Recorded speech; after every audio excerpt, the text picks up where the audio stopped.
Hey there guys, this is me, Malorian, and this will be another War Machine Battle Report. Now, this one here is going back in time. Now, what I mean by that is that right now we're in a transition period between Steamroller 2016 and Steamroller 2017. Well, what if we said screw all of that and we're going to play Steamroller 2010? Now, this is because my buddy Jack and a bunch of his friends are over from China and they wanted to have a fun tournament. So we had a serious tournament one day, and then the next day we said, well, let's just, make it a little bit more interesting. So in this one here, we're doing 50 points, and we're also doing scenarios from back, like I said, in 2010, and back then they had some really interesting ones. So that's why I want to kind of show a couple of these. And this first one here, there's some different size zones. So this one's called Process of Elimination. You have two 6x14 inch zones. You only need 2 points to win. There's no kill box, but here's the thing, guys. You can only score on each of these zones once. So you basically need to go through, grind away, score on one, and then you have to then try and get to the other side and clear out that one for another one. So it's an interesting twist on it. Of course, the way this is designed, this was in a time before huge bases, so technically a huge base could stand in the middle and contest them both, but we also had an agreement coming into this that like, hey, let's change things up, do 50 points, and let's tone it down a little bit too and have a little bit of fun. So my buddy Steve here, he's doing Menoth and he is doing Reznik, whereas on my side, I'm going Mag2 and I'm doing a bunch of the Nomads. I've actually got 6 of them in here, and a freebooter and Dirty Meg. And so the idea is just get up there and hack away and like just have a lot of fun like throwing things and slamming things. But now that I'm already looking at this, I'm wondering if my list's a little bit too strong, because the way that I see this game going is that I'm gonna go up, I'm gonna feat, I'm gonna get the alpha, take out a heavy or two, and then he can't do anything because of my feet, and then I'll just continue killing stuff. So I really think that this list pairing is really in my favor, but we'll see. Maybe Reznik has a surprise. So I also get first turn. I put up Escort, and the freebooter goes and takes a damage to its movement, so it's super fast and it really gets up there. Unfortunately, I get a little bit too far away, so after I do Escort and move, Nomad number 3 on the far left is actually out of range as Escort, so it's a little bit slower, but whatever. I'm getting up the board and trying to look scary. So on his first turn then, he's going to come up. He does get one shot into the freebooter and does a little bit of damage there.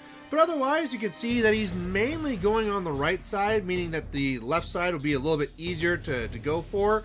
I could actually go for the left side now, and the freebooter could kind of rush over there and maybe try and throw the thing out, but I think it's better off if I just kind of engage it and try and deal with these two heavies here first, and then I'd just be in a really great spot.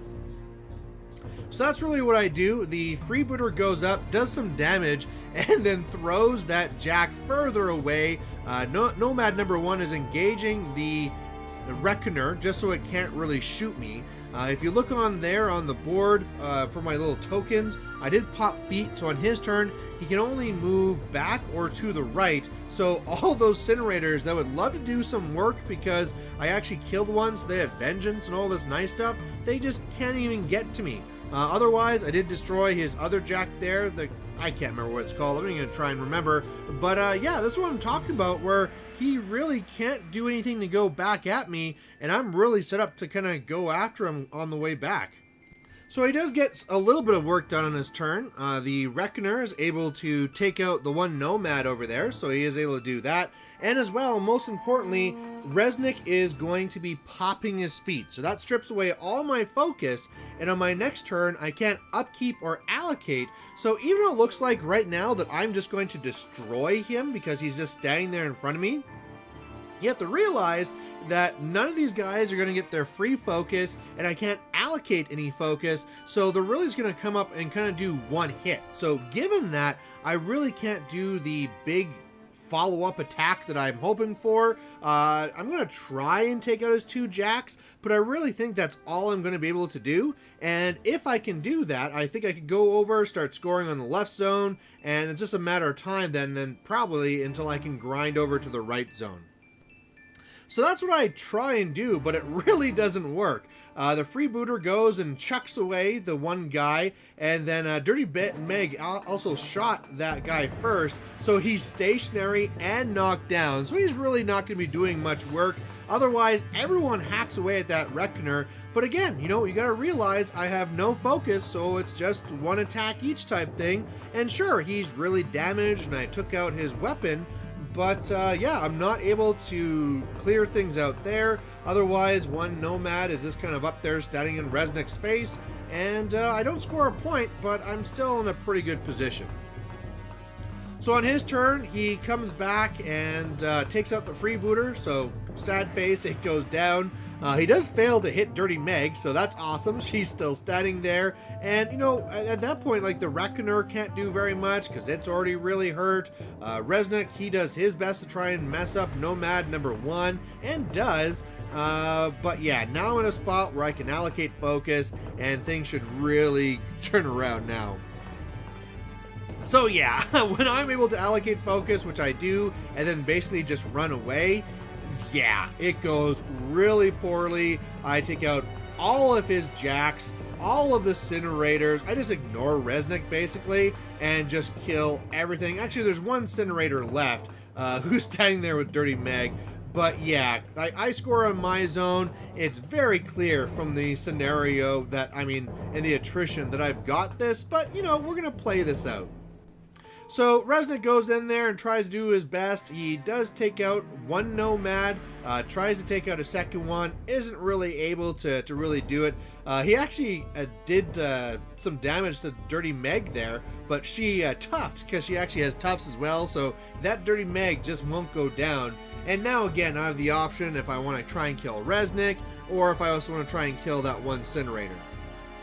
And that's what I really do. My pink one just comes over here, takes out that one incinerator, and I mean, at that point, yeah, I just score over here, and I win on scenario. So I really do feel that, you know, I was feeling bad after this game because maybe what I took was maybe a little bit too mean, but my opponent was fine with it. He had a great time. You know, we're just relaxing, having a beer while we play, and, you know, we just were really enjoying this, where it's different armies because it's 50 points, so it's not what you usually see, and just a crazy different scenario. So I'm going to be doing one more battle report showing these off, but I hope you like watching them. If you have any comments on the game or the scenario or anything like that, please post it down below. But otherwise, we'll catch you later. Bye. Hey there, if you liked watching this video, please go down and give it a like down below you here. And if you have any concerns or questions or comments, please put those in the comment section as well. You know, the best way for me to give you what you want to see is if you tell me what you like seeing and what you don't like seeing. So otherwise, thanks for watching, and we'll catch you later.